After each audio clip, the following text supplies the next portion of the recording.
Korai block पूर्व पंचायत अंतर्गत कुआरदा grammar Mukteshwar कल्याण मंडपर उद्घाटन उत्सव अनुष्ठित हो जाइछि। मुख्य अतिथि कोरई विधायक अशोक कुमार बल जोगदे यहाको उद्घाटन करथिले। 3 लाख टंका व्यय अटकल रे यार निर्माण कार्य करा जाइछि।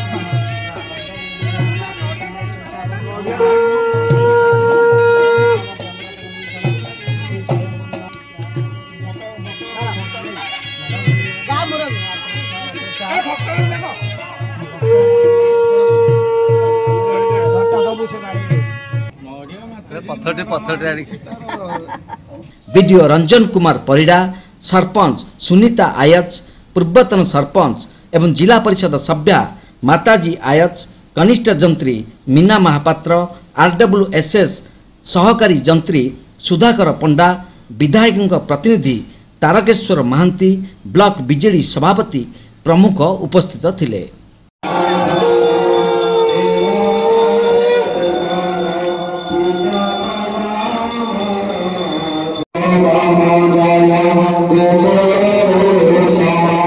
साब्य सिंह पुहाण एवं समस्त ग्रामवासी यही कार्यक्रम परिचालन में सहयोग करथिले। बाबा मुक्तेश्वर मंदिर सामने आम जो बसीचे ये गोटे असंपूर्ण होगी गोटे बसवाई स्थायी घरटे या असंपूर्ण अवस्था थिला। माननीय मुख्यमंत्री जो स्पेशल प्रोब्लेम फंड गोटे अनुदान अच्छी से अनुदान रे विधायक मान ठारू तालिका नहीं कि मंजूर करती। मुझे मोर विधायक होबार प्रथम आर्थिक वर्ष ये प्रस्तावटी देती। आज बहु विलंबर अवश्य होती किंतु टे सुंदर परिवेश भितर कार्यटे होती। आज ताको गोटे प्रतिष्ठा कर घरटे ग्रामवासी मैंने मिसिकी पंचायतर सरपंच पूर्वतन जिला परिषद मेंबर कुआरदा मौजार समस्त ग्रामवासी माँ मैंने भी समस्त महिला मैंने भी अच्छा। आज उद्घाटन बहुत दिन पर कारण 2019 मसीह विधायक ये आसते बसते कहले परिवेशटी मत बहुत सुंदर लगुच। तेणु मुझे विधायक हुए प्रथम सर्वप्रथम ये मुक्तेश्वर मंदिर को मोर अवदान